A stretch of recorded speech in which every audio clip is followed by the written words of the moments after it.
মার্কিন president Donald Trump বিলাসবহুল উপহার নিতে যাচ্ছেন কাতারে, যা ইতিমধ্যে আখ্যায়িত করা হয়েছে উড়ন্ত প্রাসাদ হিসেবে। ট্রাম্প এই উপহার পেতে যাচ্ছেন কাতারের রাজ পরিবার থেকে। কিন্তু কি উপলক্ষে হঠাৎ এই উড়ন্ত প্রাসাদ উপহার পেতে যাচ্ছেন ট্রাম্প? বিস্তারিত শিহাব ইসলামের ডেস্ক রিপোর্টে।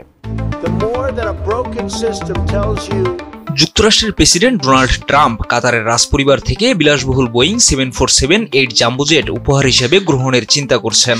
এই খবর প্রকাশিত হওয়ার পর থেকে যুক্তরাষ্ট্রের রাজনৈতিক মহলে শুরু হয়েছে ব্যাপক বিতর্ক। যুক্তরাষ্ট্রের জনপ্রিয় সংবাদ মাধ্যম এবিসি নিউজ এই খবর প্রকাশ করে জানায়, উড়োজাহাজটি হতে পারে মার্কিন ইতিহাসের সবচেয়ে ব্যয়বহুল উপহার। ধারণা করা হচ্ছে এর বাজার মূল্য প্রায় 400 মিলিয়ন মার্কিন ডলার। উড়ন্ত প্রাসাদ নামে খ্যাত এই বিমানে রয়েছে বিলাসবহুল upper deck lounge, master bedroom, club style seating area এবং একটি ব্যক্তিগত অফিস।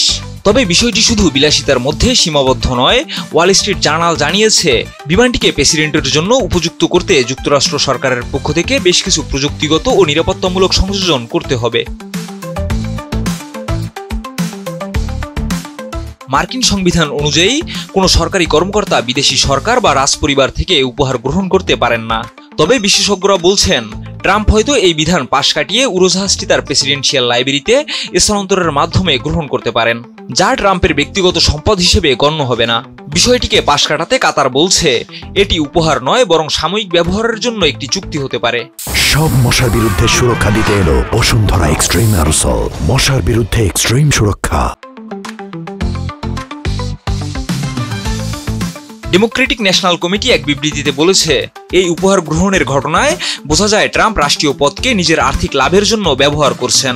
এটি আমেরিকান শ্রমজীবী মানুষদের প্রতি অবজ্ঞা এবং ধনীদের স্বার্থে কাজ করার প্রমাণ।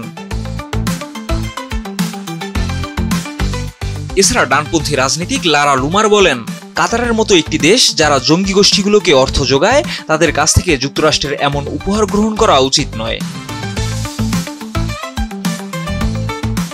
এদিকে হোয়াইট হাউস বলছে, উপহারটি বৈধ এবং এটি কোনো ঘুষ নয়। তাদের যুক্তি, উড়োজাহাজটি কোনো প্রতিদানমূলক সুবিধার বিনিময়ে দেওয়া হচ্ছে না, বরং এটি যুক্তরাষ্ট্রের বিমান বাহিনীর মালিকানায় যাবে এবং সংগ্রহশালায় স্থান পাবে।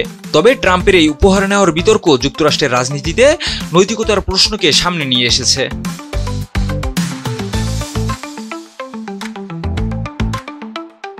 শিহাব ইসলাম, এটিএন নিউজ।